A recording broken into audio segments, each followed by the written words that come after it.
was a plane that crashed into the building. Yeah, I know, but there was somebody that fell out of a window from there too. Oh my God.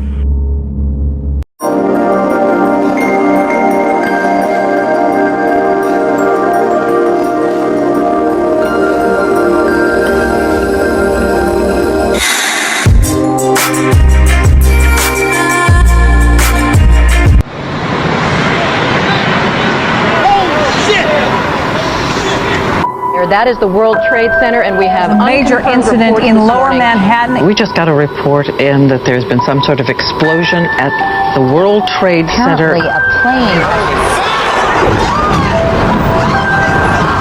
Oh my God, another plane has just hit. Oh, another one just hit. Oh my God.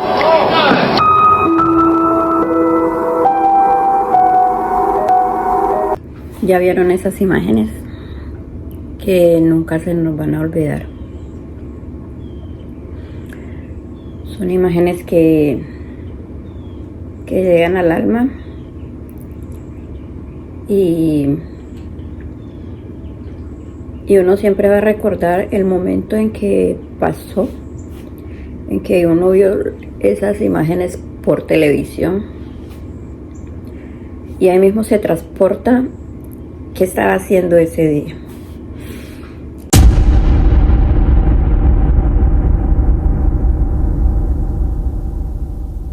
Y yo ese día estaba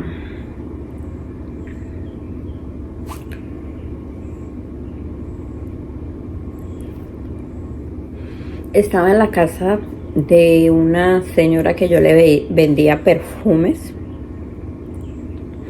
Yo le vendía a ella perfumes de aceite, o sea, como esencias. Me acuerdo más o menos. No me acuerdo la marca, pero sí me acuerdo que eran como unas esencias que que el que comprara es como perfumes en aceite, más claramente. Perfumes como en aceite, y vendía también el alcohol y uno lo iba rebajando en la botella del alcohol y allí formaba ya el olor que uno quería, ya si lo quería más fuerte o menos fuerte, y eran muchos perfumes de marca, de hombre y de mujer, lo que yo recuerdo.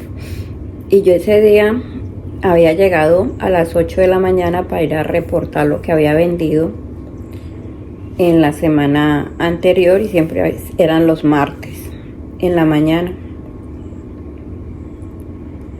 Y ese día yo llegué y me senté en la sala así como estoy ahora, tomándome un café con ella en una mesita de la sala, y ella tenía prendido el televisor en las noticias y estábamos haciendo las cuentas y ella dándome más perfumes para poner en la cartuchera que yo llevaba para enseñarle a los clientes, cuando de repente salió en las noticias.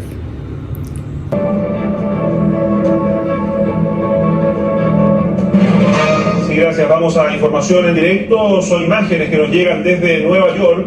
Hace escasos momentos se ha estrellado un avión contra una de las torres del World Trade Center en Manhattan. No hay demasiada información al respecto, solo las imágenes que ustedes están recibiendo en directo. Y nos quedamos impactadas, mirando, la concentración de lo del trabajo se nos fue. Y recuerdo que mi hija acaba de cumplir 1 año y 3 meses, pero ella nació en junio, julio, agosto, sí, acaba de cumplir 1 año, y ese mes cumplía 3 meses, 1 año y 3 meses. Esos son los recuerdos que yo tengo de ese día.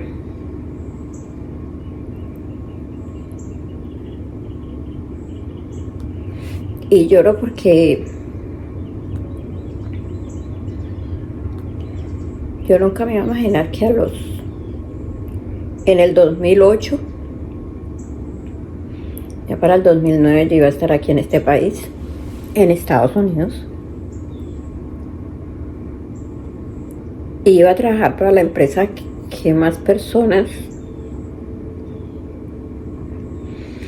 murieron en ese atentado, que fue la empresa GBM.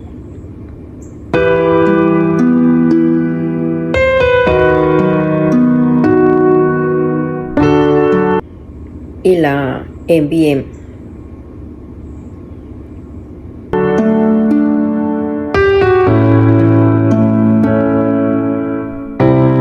Que son las empresas más grandes que hay aquí en los Estados Unidos de limpieza, que ofrecen los servicios de limpieza a las oficinas, escuelas. Y esas empresas fueron las que más personas murieron de esas dos empresas, porque tenían personal allí trabajando o limpiaban las oficinas y había que entrar muy temprano y había que salir, o sea, se salía a la 1 de la mañana limpiando oficinas o se entraba demasiado temprano. En los dos turnos murieron personas. Y muchas veces no se reconoce qué personas son, no las han identificado mucho, porque en ese tiempo las personas les daban empleo sin papeles. Habían personas que no tenían documentos trabajando, y entonces pues se pasaron en ese tiempo así y no investigaban mucho por eso mismo, porque no les exigían requisitos de estar legalmente en este país, y por eso muchas quedaron sin identificar, porque las familias en sus países no se dieron cuenta si verdaderamente murieron en el atentado o desaparecidas en otro lugar, y entonces no había forma de que ellos investigaran para no podían venir a este país. Pero me di cuenta cuando empecé a trabajar en empresas que fueron la gran mayoría los que perdieron la vida, no tanto ejecutivos. Había ejecutivos, o en un piso alto que perdieron casi todos sus empleados, 700, pero porque allí trabajaban con la bolsa de valores en ese piso, y entonces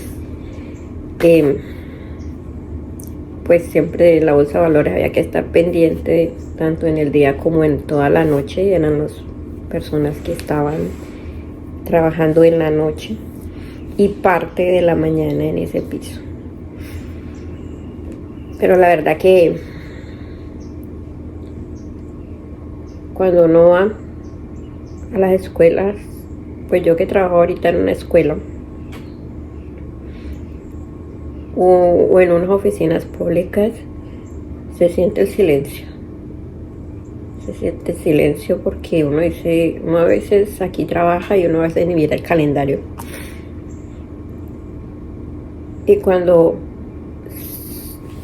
se nota el silencio y las banderas a media asta, se da cuenta que ese día pasó algo terrible aquí.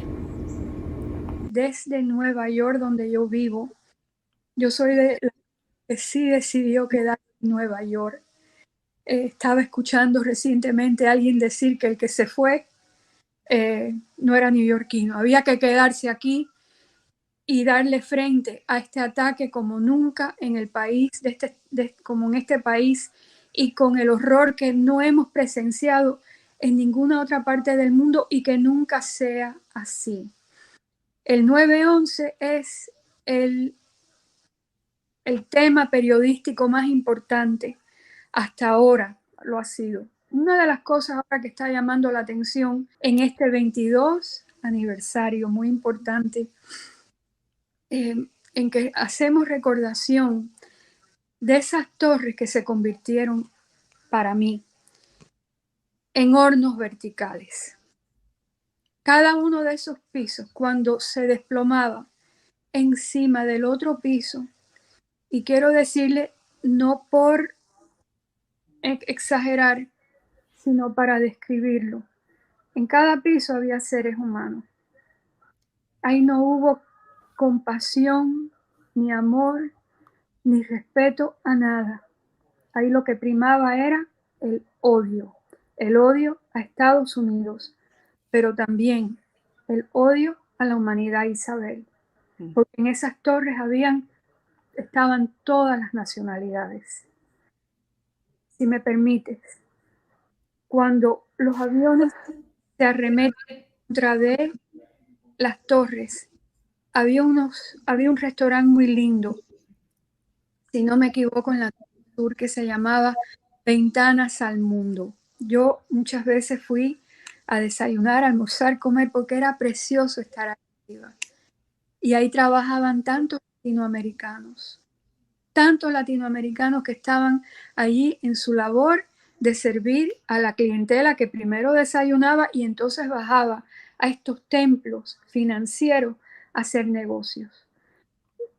Un sacerdote católico, el padre Miguel Ángel Loredo, plasmó un cuadro en que se ve a una persona tirarse de uno de esos pisos muy altos y tituló ese cuadro Su última decisión. ¿Y por qué su última decisión? Entre el fuego que ya se los comían adentro, él prolongó su vida 20, 30, 60 segundos hasta que llegó al fondo, a la plaza, y ya no tengo que describir. Pido a Dios que no hayan estado conscientes cuando llegaron abajo. Su última decisión. Y muchos de estos, se estima, eran latinoamericanos que trabajaban aquí apoyando a sus familias a través de Latinoamérica.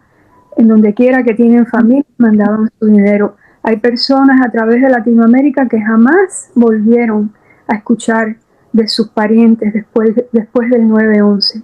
Y hay muchos que dicen que esa figura tirándose, que ese posiblemente haya sido un hijo, un primo, un hermano.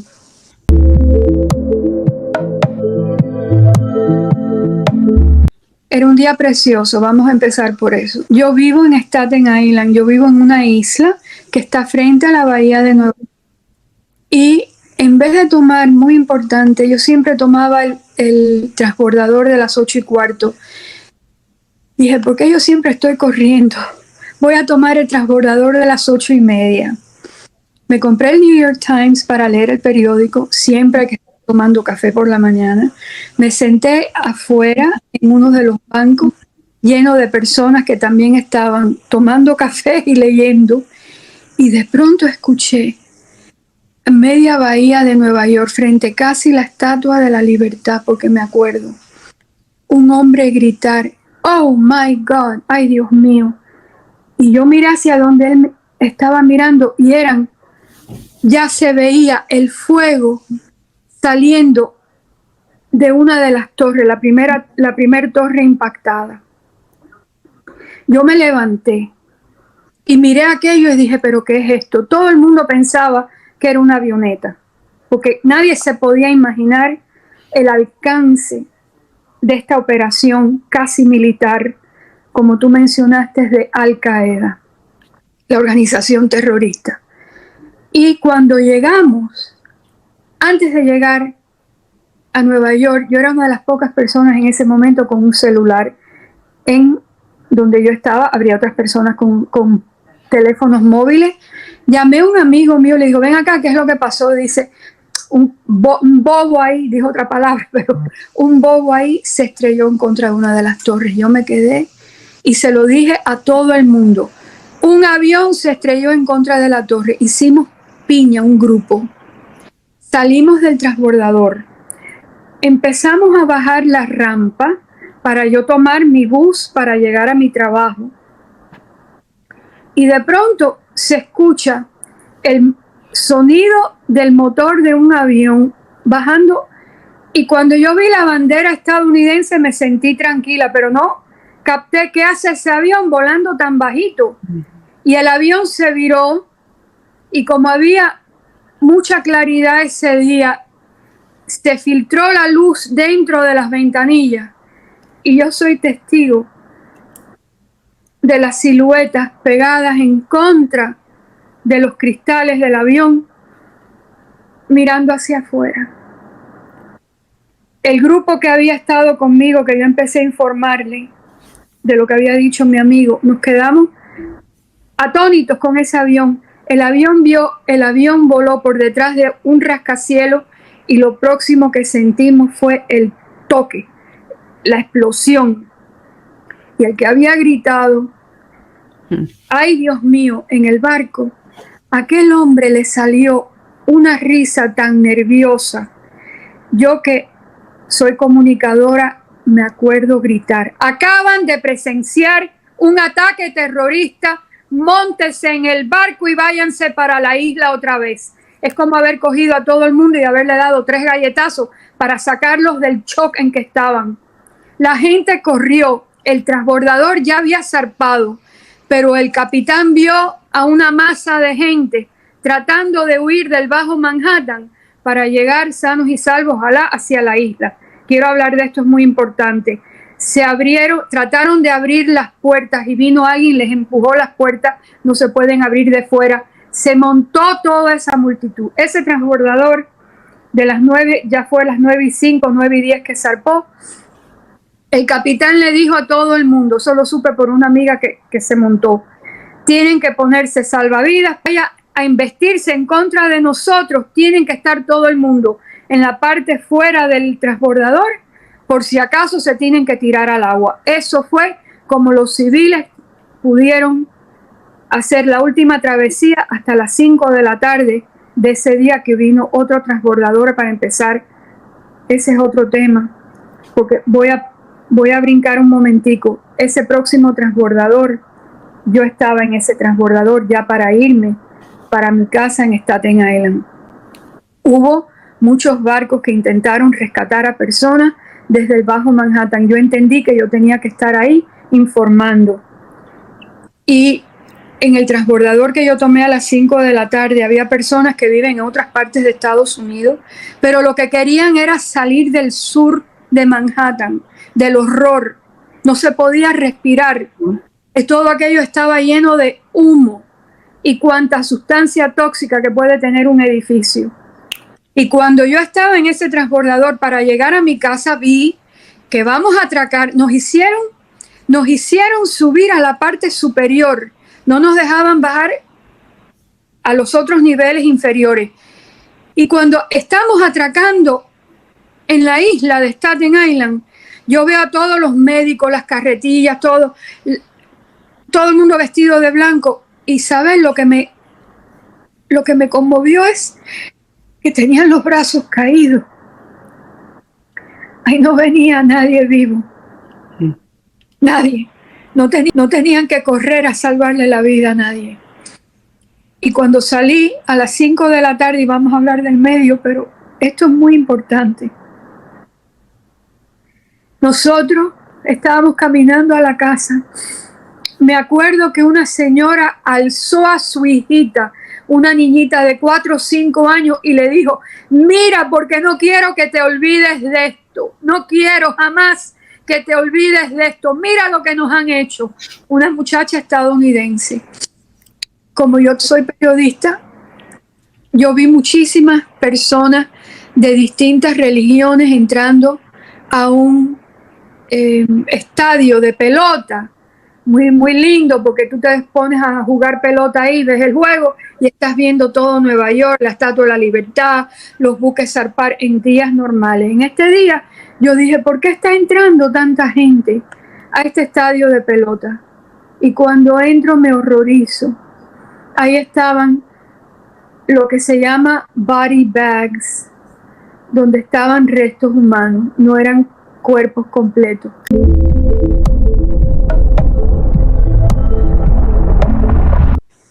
Esto tiene que haber sido organizado a un nivel superior.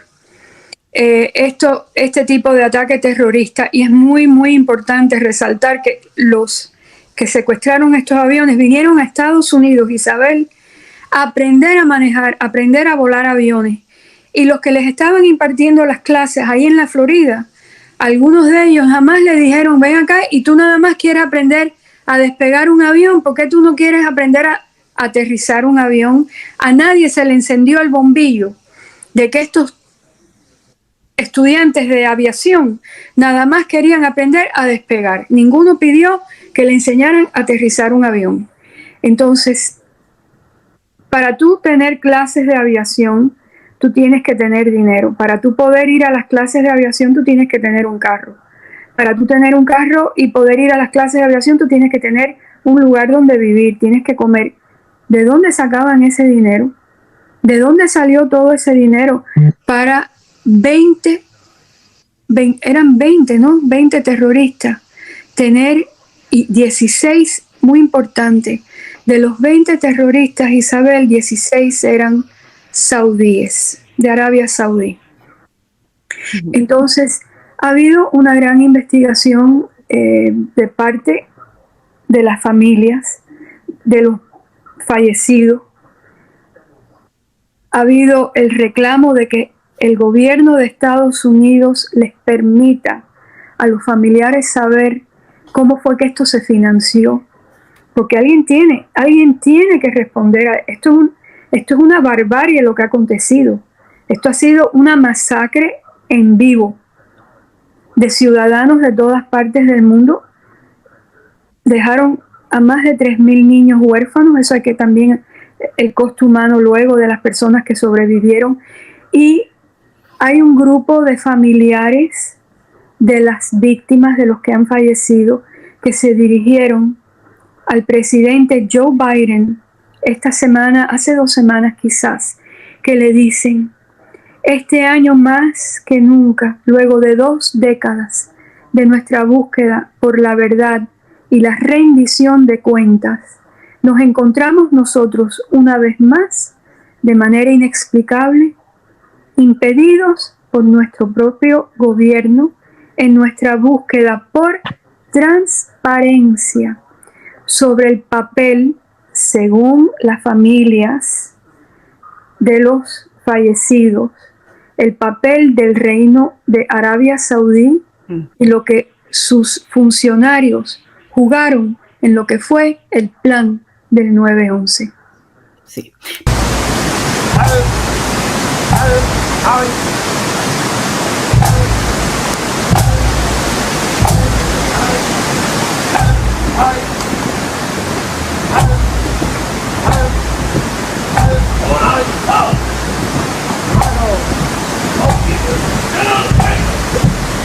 And the rockets right give proof through the night.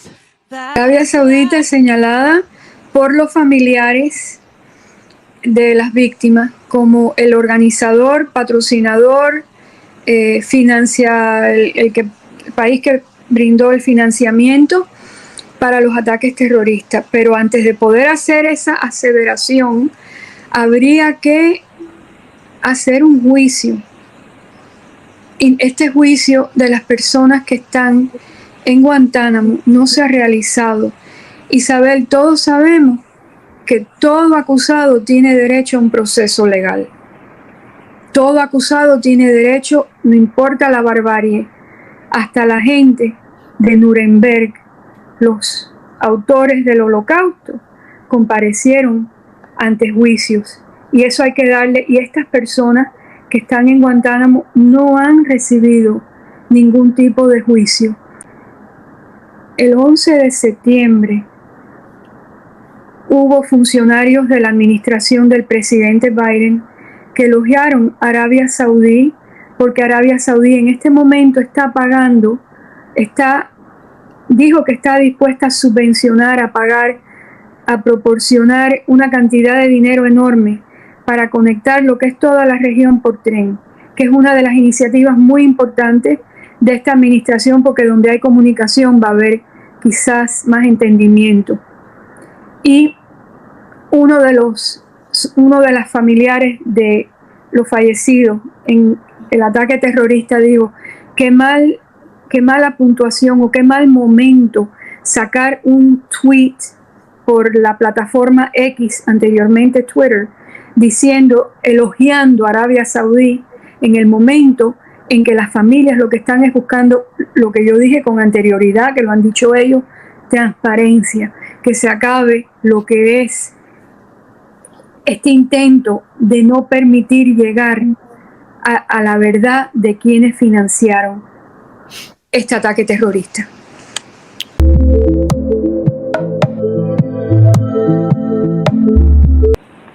Mira, el Medio Oriente está en candela, aquello está que arde. Estados Unidos ha tratado de hacer acercamientos entre los países. Sería un logro muy grande de que la administración lograra que Arabia Saudí financie toda esta infraestructura de transporte en la región. Por otra parte, y yo quiero compartir lo que yo pienso, quizás otra persona me pueda decir que yo no tengo la razón. Estados Unidos, que tiene grandes reservas petroleras, no está desarrollando o no está explotando esas reservas petroleras y depende por lo tanto de Arabia Saudí, porque a todo el mundo, estemos aquí o en España o en Argentina, todos nos gusta andar en carro, y entonces como nos gustan los coches, necesitamos el petróleo. Y ahora lo que ha hecho el liderazgo de Arabia Saudí, del reinado de Arabia Saudí, es mermar la producción petrolera, y por lo tanto esto es una situación bastante compleja, porque ya yo viví en mi niñez aquí en Estados Unidos, cuando los países productores de petróleo le impusieron un embargo petrolero a Estados Unidos. Y todo el mundo, mientras yo conozco todo el mundo que tienen 2 y 3 carros frente a sus casas, y por lo tanto, y eso es para la movilidad, esa movilidad que le deseamos a todo el Medio Oriente, de que tengan trenes y tengan pistas rápidas, porque donde hay comunicación hay entendimiento. Bueno, pues aquí también hace falta, como hace falta en todos los países del mundo, tener acceso al petróleo.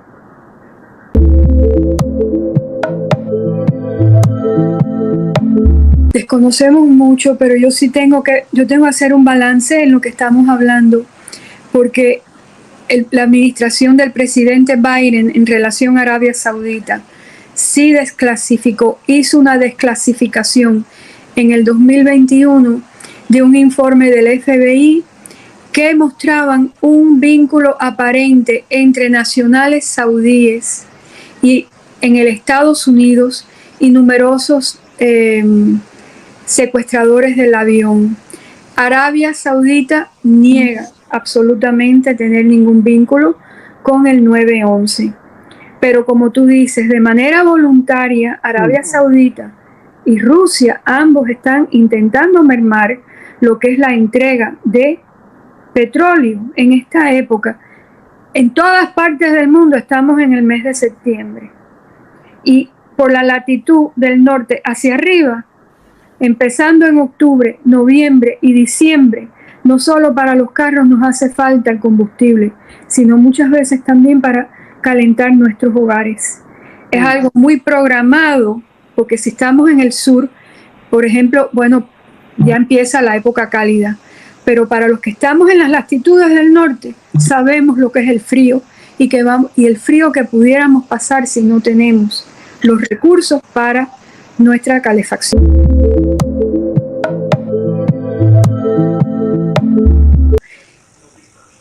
Yo sé una cosa, y esto, aunque tú trates de tapar el sol con un dedo, a veces la justicia se demora, porque tienen que tener mucho cuidado para no hacer acusaciones indebidas, porque con una acusación indebida se cae todo un caso.